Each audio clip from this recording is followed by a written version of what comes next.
Before we go to the maps, new reporting from the Washington Post explains how Ukrainian forces have managed to hold Kyiv despite being outgunned. Rob Lee, a senior fellow at the Foreign Policy Research Institute and an expert on Russian defense policy, tells the Post that the Russians were not ready for unconventional warfare, adding, quote, "They are not sure how to deal with this insurgency." Anybody hear of Afghanistan? I mean, how could they not be prepared for guerrilla warfare? I mean, it's crazy, Mika. Well, the Post reports this. For the Ukrainian forces, this war is one of attrition. They appear to be trying to slow and wear down the Russian military, creating conditions for a stalemate on the outer boundaries of Kyiv that would buy the Ukrainians time for other pressures on Russian President Vladimir Putin. That appears to be exactly what they're doing. To be sure, the report continues, most military analysts and Western officials still predict that Russian forces will eventually encircle Kiev and push into the capital, possibly aided by airstrikes.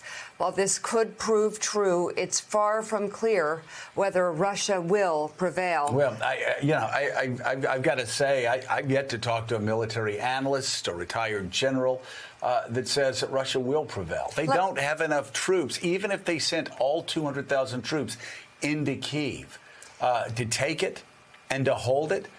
Would be next to impossible, especially with the dynamics that are on the battlefield right now. You have a charged, intense, positive defending force that's defending their homeland against young kids for the most part, and disorganized troops that don't want to be there. Let's figure out exactly where everybody is on the big board. Let's go to national security analyst for NBC News and MSNBC, Clint Watts. He is at the big board. Clint, show us where the bulk of the Russian attacks have been over the past 24 hours for this very large force, not big enough to hold Ukraine, but big enough to cause real problems. But for a force who, for the most part, has been bogged down. Yeah, Joe. So it's been very interesting watching through the weekend what's kind of happening. It's a slowdown of the Russian military. What we have seen is these airstrikes out to the west. That's Uvarov. That's that military base that was struck with a missile. Lots of casualties. And this was always probably going to happen. The Russians have to cut off these supply lines coming in to Ukraine, or they will never, ever be able to take the Ukrainian military. And there's some doubt whether they can do that. Separately, here in the north, this is Kyiv. Just watching this is the convoy from last week. They're trying to splinter out here to the west. And you see them in and around Irpin. That's where Richard Engel was a lot of last week. They can't get really a bridgehead. There's a water obstacle that goes through this area. Separately, there are two armor formations that have been moving down these highways. In both cases, this is an area where artillery, Ukrainian artillery, airstrikes have just knocked out an armor group. It's remarkable to even see this, a total lack of discipline by the Russian forces. And that's why you see in all of these corridors, essentially the Russians just trying to do resupply, just trying to get their bearings. They're definitely trying to encircle here to the north and over time to encircle to the south. But I think this is the big question you mentioned, Joe, which is how would they ever do this? How could they sustain this? Even if they encircled it, this is going to take weeks for them to get into position. It would take weeks more to go into Kyiv. This is a large urban area that's going to put up an intense fight, and they still have not cut off resupply into here. Separately, the bigger fight, I think what we need to watch is what's going on here in these cities close to the Russian border in the east. Kharkiv is a major battle. The Ukrainian military doing an amazing job really fighting. This is so close to the border. I think this is where we're worried about things like, would the Russians use chemical weapons to go after population centers that they've bypassed? They've essentially tried to move around. They're creating an insurgency in the rear area. And then separately here in the south, this is where the battle has really gone, and you're starting to see the Crimea playbook unfold. Kherson is the city they took about 10 days ago. You've seen them basically try and install what they would call a statelet, or an independent or breakaway republic allegiant to Russia. Their big advances here to Mykolaiv, they have to get Mykolaiv so that they can advance all the way towards Moldova, but most importantly, so they can encircle Odessa.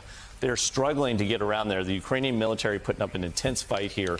Pretty remarkable to watch how they've been able to stave this off. I think this points to the bigger picture, which is they have siege warfare here. They're essentially trying to do that in these other towns, but they've got a big problem because they want to advance to Dnipro. Dnipro is a major city right on the Dnieper River. If they can unify these axes, they would be able to essentially cut off eastern Ukraine. This leads to one big problem for them, is protest. What you're seeing in their rear area here with these light blue dots is you have Ukrainians protesting in what is occupied Russia.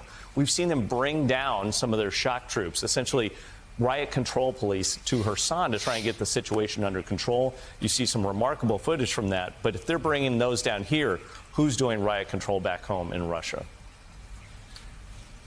So I want to just jump in and ask Clint, looking at your big board, I'm wondering about Russian logistical problems, whether they're able to supply that army as it penetrates deeper and deeper towards Kyiv, towards other Ukrainian cities. They seem to be having problems with fuel and other supplies.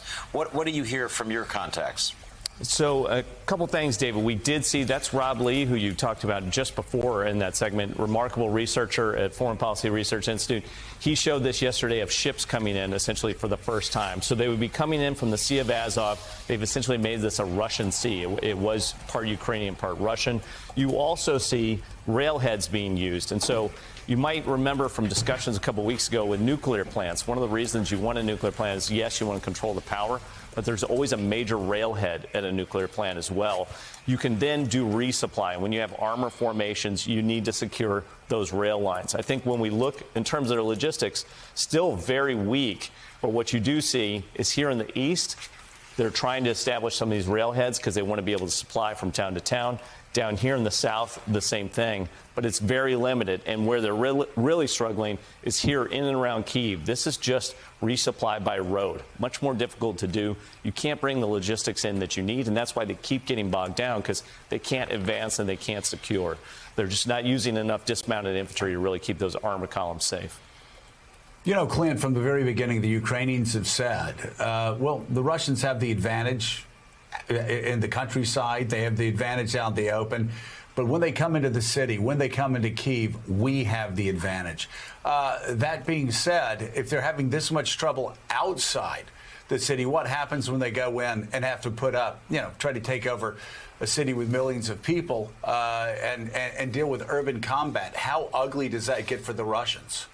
Joe, as an infantryman, we used to plan 10 to 1, that you needed 10 fighters essentially to go after one in the defense in an urban environment. When you look at this urban environment and you have a Russian military, we're not talking about the American military, you have a Russian military, but there's a lot of doubt about their morale and their willingness to go in. You've seen some dismounted airborne troops coming in this direction. We know that they're going to want to put more people on the ground, but it's just not an army that's built for this. They rely on heavy fires. They rely on lots of armor formations. There's nothing more worthless than a tank in the middle of Kyiv that has a standoff of 10 feet when it's designed for thousands of meters. So they're going to hit just a wall of resistance here, and that's why you're going to see them just keeping up this pummeling and use of large fires, ballistic missiles, airstrikes coming in from the Russian side of this border, still hitting in Kyiv. They're going to have to just pummel this town to get it. And even then, I'm not sure that they could take it. Hey, thanks so much for watching our YouTube channel. You can follow up on today's top stories and breaking news, or catch up on your favorite MSNBC shows all in one place. Download the NBC News app today.